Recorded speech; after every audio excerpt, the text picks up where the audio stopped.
वक्रतुंड महाकाय सूर्यकोटि समप्रभा निर्विघ्नं कुरु मे देव सर्वकार्येषु सर्वदा।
आदर्श सशस्त्र कळवण या मंडळाने गणपती उत्सवानिमित्त सामाजिक सेवा करण्याचा ध्यास मनी धरला. म्हणतात ना, मानव सेवा हीच खरी ईश्वर सेवा. हा आदर्श त्यांनी आज आपल्या सर्वांसमोर कुठल्याही अपयावर खर्च न करता या गरजू मुलांना आपण त्यांचे पिता बनून त्यांच्या अडचणी समजून होईल तितकी मदत करण्याचा त्यांनी निर्णय घेतला. कहते हैं ना, लहरों से डरकर नौका पार नहीं होती, लहरों से डरकर नौका पार नहीं होती और कोशिश करने वालों की कभी हार नहीं. असे हे आदर्श सोशल कळवण. चला तर आपण या शुभ कार्याची सुरुवात आपण दीप प्रज्वलन और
माझ्या बहिणी आहेत, माझे भाऊ आहेत, या सर्वांच्या चरणाशी गेले मस्त बोलतो.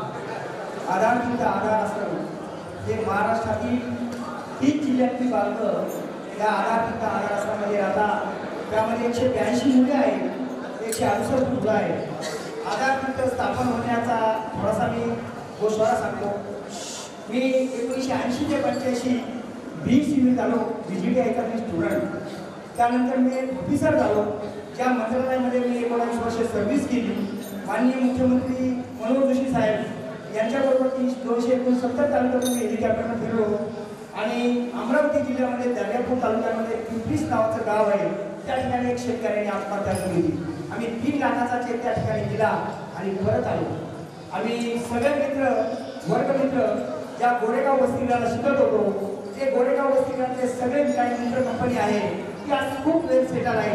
त्यामध्ये विश्वास नागरे पाटील सध्या कोल्हापूरचे IG, त्याचबरोबर पालघरचे माजी मंत्री राजेंद्र गावित, सध्या उल्हासनगर महानगरपालिकेचे महापौर धनंजय बोराडे, त्याचबरोबर ACP गावित, तहसीलदार गांगुडे सध्या ओरसला आहे.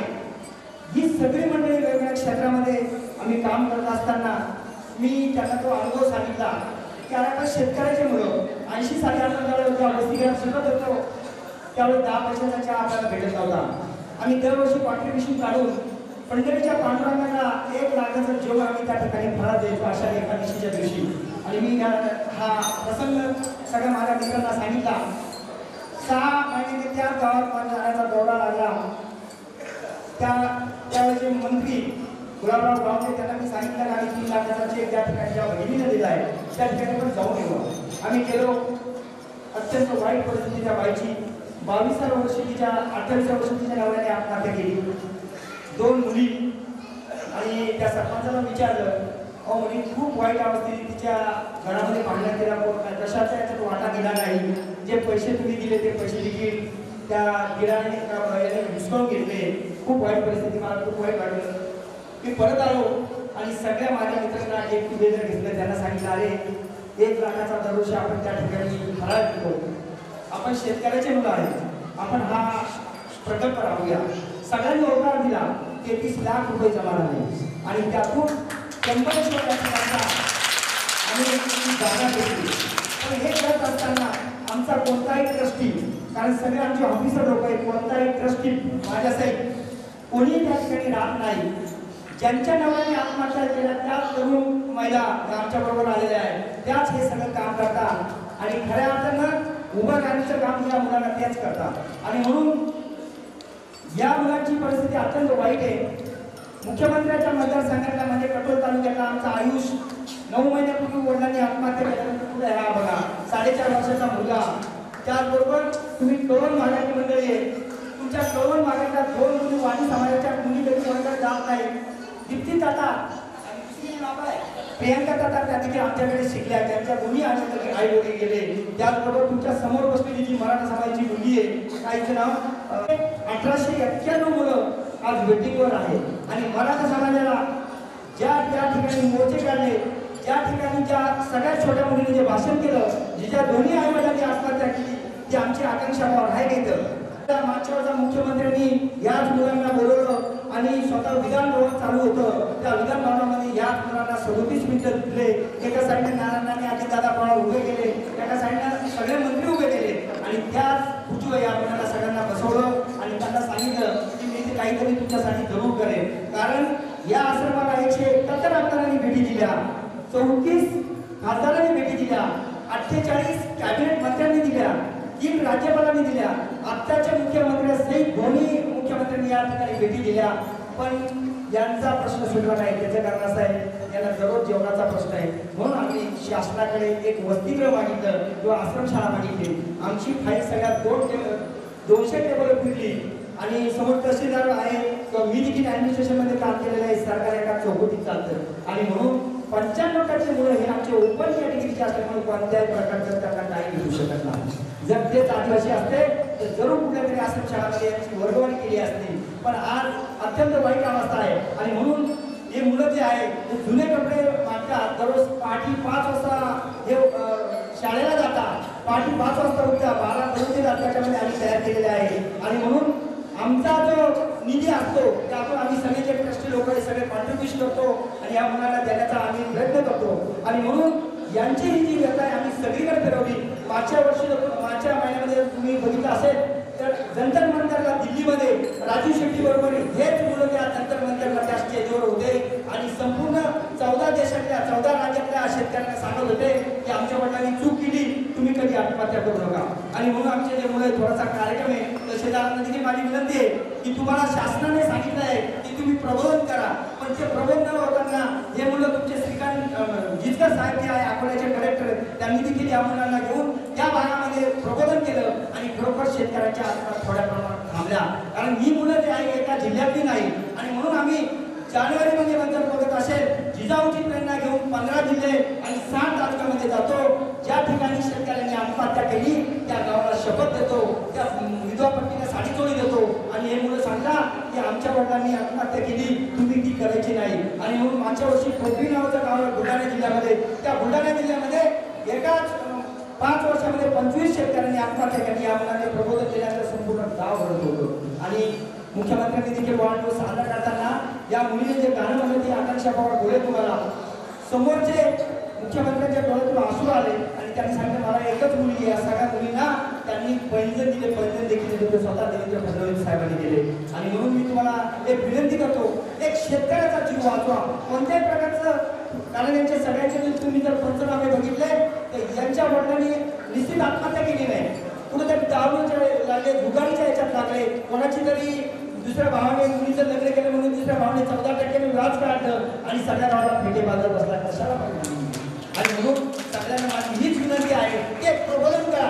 शेतकरी आपली कुवत जर नाही ना कशासाठी तुम्ही हे करता? आणि म्हणून प्रबोधन करत असताना या बालकांचा काही दोष नाही. आणि म्हणून आमचे जे बालक स्वतःचा कार्यक्रम करतात त्यांच्या अंगामध्ये जी ऊर्जा आहे, त्यांचं जे दुःख आहे त्या दुःखामध्ये करण्याचा तुम्ही प्रयत्न करा. आणि म्हणून आम्ही भगवंताने आम्ही हे करत असताना आम्हाला खूप दिलं.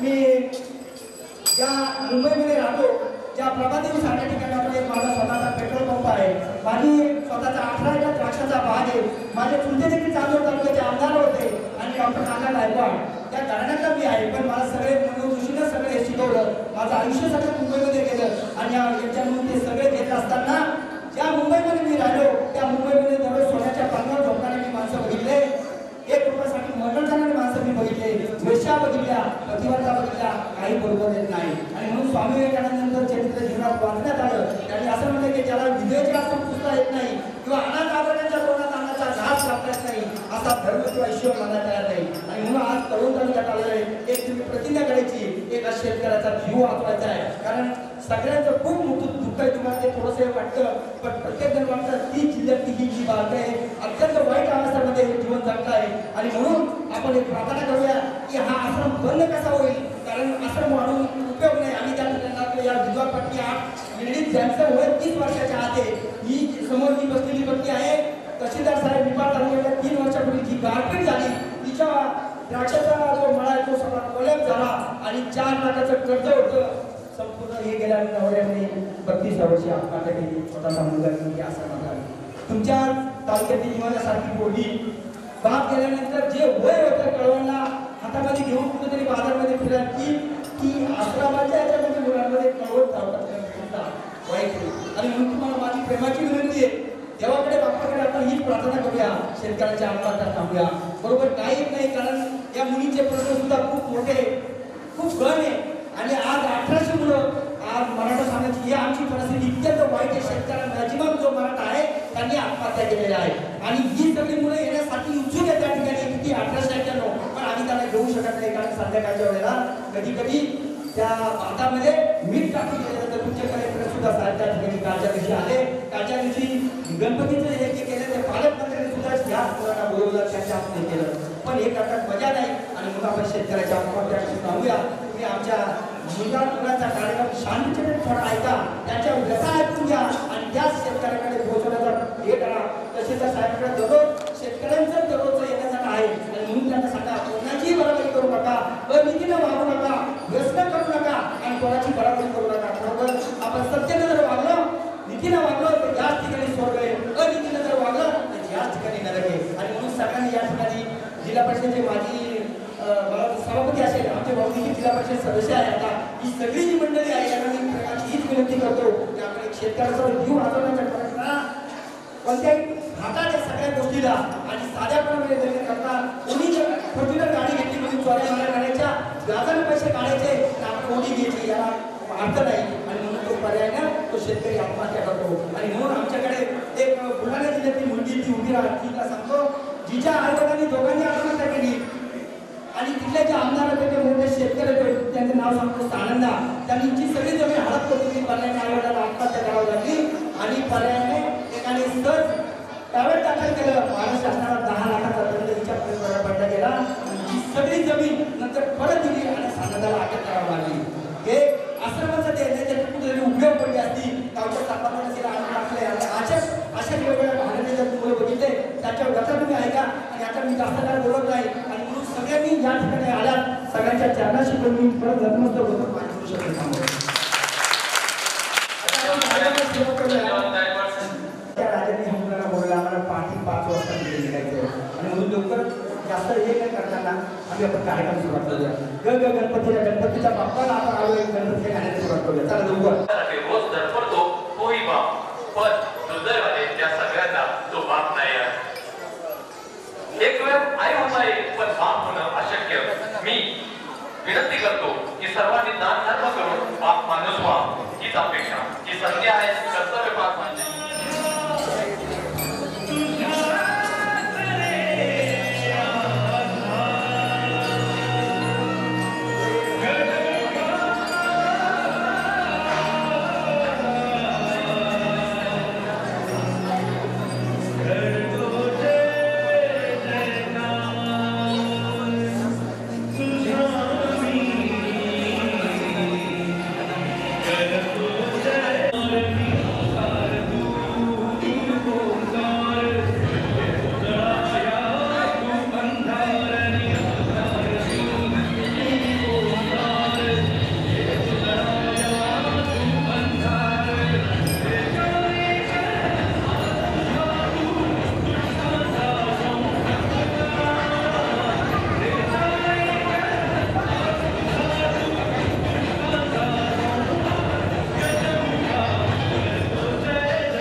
भाटला संसार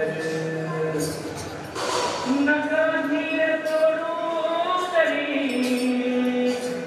प्रभु बाजूला अंधार जरी पुन्हा सांगू गडे जरी भाटला संसार जरी पुन्हा सांगू गडे जरी भाटला संसार नको दसरा सोना नको दिवाळीला नको दसरा सोना नको दिवाळीला तरी नका केलं करू फूल पाहुण्यावर नका धनी केलं करू फूल पाहुण्यावर पाणी पिऊनियावर शांत भुकेचा अंगार मसखी फिरतो पुन्हा चांगला संसार पुन्हा चांगला संसार मोठा भरलेला मोठा आज पडला कशी सांगली करावी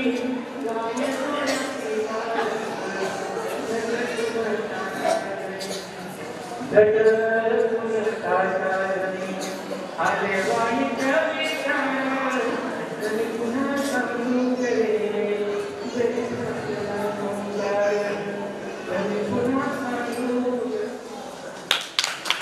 सर्वप्रथम येथे जमलेल्या माझ्या माता पित्यांच्या मी नतमस्तक ठेवतो. माझे नाव अशोक बंदलाल पाटील, मुक्काम पोस्ट तुळशी तालुका जिल्हा गडचिरोली. माझ्या वडिलांनी शेतीच्या कर्जबाजारीपणावर आत्महत्या केली आणि गावच्या एका नाटकाला मला या आश्रमात जाऊन टाकलं. आश्रमात बालपणातच आलो, 10 वर्ष मला या आश्रमात झाले. अनेक संकटांना सामना द्यावा लागतो, पण परमेश्वराजवळ आम्ही दररोज पहाटे प्रार्थना करतो का परमेश्वर तू जरी कोकला पण आम्ही हारणार नाही. आलेल्या संकटाचा धैर्याने सामना करू, पण आत्महत्या करणार नाही आणि शेतकऱ्यांना आत्महत्या करून देणार नाही. आणि म्हणून आम्ही सर्व मुले त्या गीतातून एकच संदेश देतो का बाबा शेतकरी पाय बाबा, अरे तू तर ह्या जगाचा पोशिंदा, अरे तू जर अशी आत्महत्या करत राहिला ते जगाचं काय होणार. आणि म्हणून कोणत्याही परिस्थितीमध्ये आत्महत्या हा पर्याय उरत नाही. तू तुझ्या लेकरांकडे बघ, तू तुझ्या पत्नीकडे बघ, काही संकट येते त्यांच्यावर. आणि म्हणून आत्महत्याचा मार्ग तू कोणत्याही परिस्थितीत अवलंबू नको अशी आम्ही मुले त्रास करतो. आम्ही फक्त या नाटकावर तुमच्याजवळ नाही तर महाराष्ट्रामध्ये ज्या ज्या शेतकऱ्यांनी आत्महत्या केल्या त्यांच्या घरी जातो. जानेवारी महिन्यामध्ये आमची प्रबोधन दिली इथे, त्यांच्या प्रबोधनातून ज्या ज्या शेतकऱ्यांनी आत्महत्या केल्या त्यांच्या घरी जातो, त्यांच्या पत्नीचं सात्वन करतो.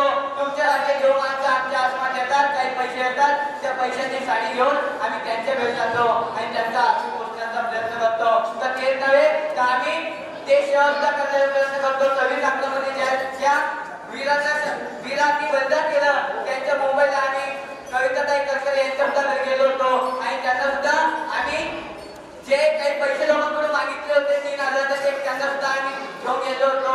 आणि म्हणून लाल बहादूर शास्त्री यांनी एक घोषणा केली होती का जय जवान जय किसान. आणि त्यामुळे आम्ही या संकटाला आमचे वडील आम्हाला सोडून निघून गेले, पण तुमच्यासारखे देवगणचं आमच्या आश्रमात येतात, आम्हा मुलांच्या डोक्यावर मायाचा हात ठेवतात. आज जरी आमचं जीवन दुखणं असलं, पहाटे 5 वाजेपासून आमची दिनचर्या सुरू होते. स्वतःची कामं आम्ही स्वतःच करतो, आम्हाला कोणाची गरज नाही. आणि म्हणून तुमच्यासारखे देव माणसं आमच्या पाठीशी नसते तर आज आमचं जीवन सुद्धा दुःखमय झालं असतं.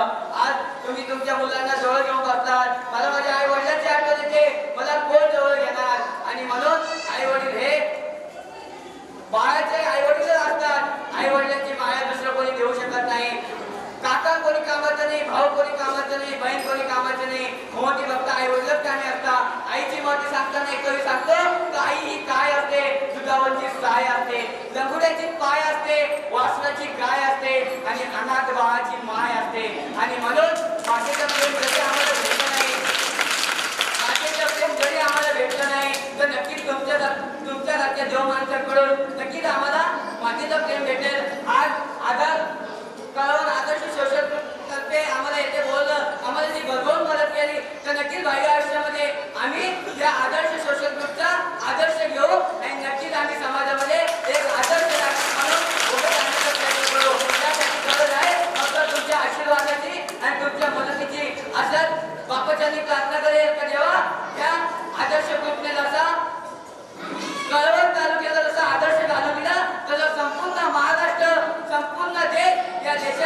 आदर्श सोशल नाव जाऊ आणि त्यांचा आदर्श हा संपूर्ण देश घेऊ अशी मी देवाची प्रार्थना करेल. आम्हाला ज्यांनी ज्यांनी येथे बोलवलं त्यांच्या चरणीचं मी नतमस्तक होईल. त्यांच्या एवढं मान कार्य मी नाही करू शकणार, पण भावी आयुष्यामध्ये तुमचा एक गुण घेऊन नक्कीच छत्रपती शिवाजी महाराजांच्या आशीर्वादानं नक्कीच तुमच्यासारखा एक आदर्श घेऊन त्या ठिकाणी मी तुमचं कार्य पुढे चालवण्याचा नक्कीच मी जरूर प्रयत्न करेल. असं मी आज तुम्हाला संदेश देतो. बापाच्या मी प्रार्थना करायचं देवा, ज्यांनी आमच्या मुलांवर माता पिताचं छत्र ठेवलं त्यांना दीर्घ आयुष्य लाभू दे. तुम्हा सर्वांना दीर्घ आयुष्य लाभू दे. तुमचं जीवन सुखमय जाऊ दे आणि असंच आम्हा मुलांच्या डोक्यावर माता पिताचं छत्र तुमचं राहू दे आणि आम्हा दुःखीच्या पुण्याचं कार्य देऊन तुमच्याकडे करून घेऊ अशी मी देवाच्या प्रार्थना करतो. असाच मायेचा हात आम्हा मुलांच्या डोक्यावर ठेवा. तुम्ही आज आम्हाला येथे बोलवलं, ती भरपूर मदत केली. मी तुमचे फार फार आभार मानतो आणि धन्यवाद देतो.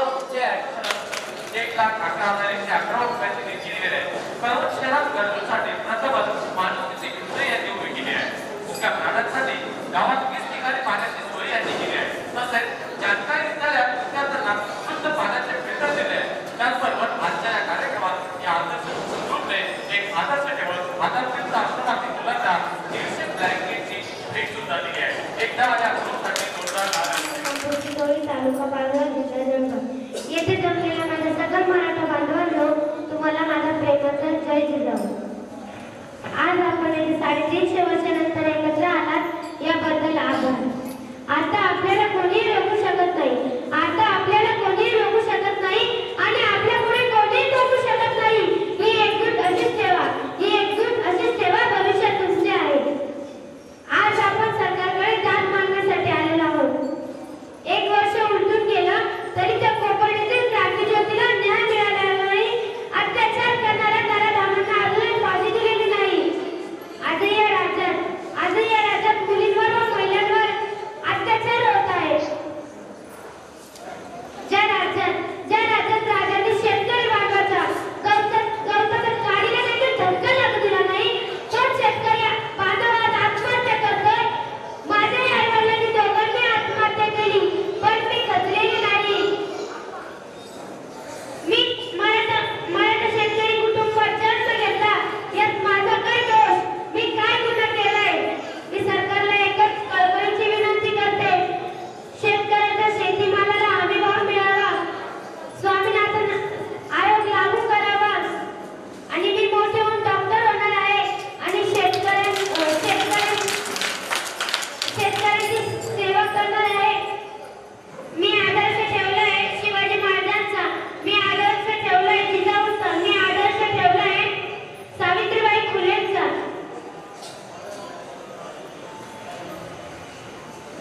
मी जाता जाता एकच सांगेन, येथे जमलेल्या माझ्या तमाम मराठा बांधवांनो आणि माझ्या परिवाराच्या लेकरांनो, आता रडायचं नाही तर अन्यायाविरुद्ध लढायचं आहे. जय जिजाऊ. आईकडे जोरदार माणसा आणि आत्महत्या करू नका.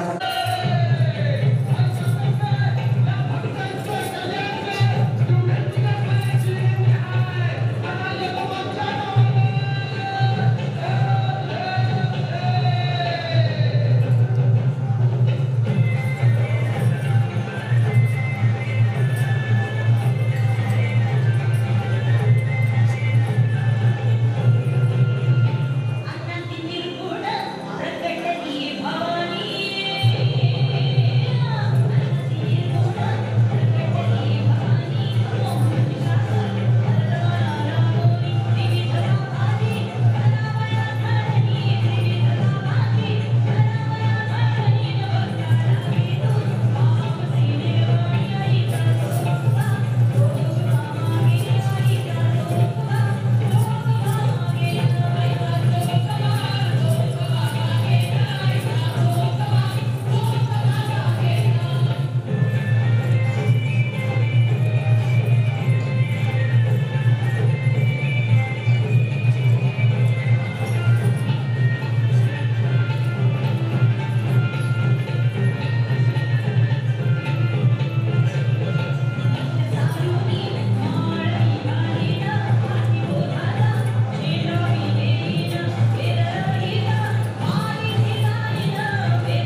म्हणून आम्ही आता कार्यक्रम थांबवतो, कारण पहाटे आम्हाला 5ला निघायचं आहे. आणि म्हणून आता सोडवणे साहेब त्यांचं सगळ्यांचा आभार मानतो.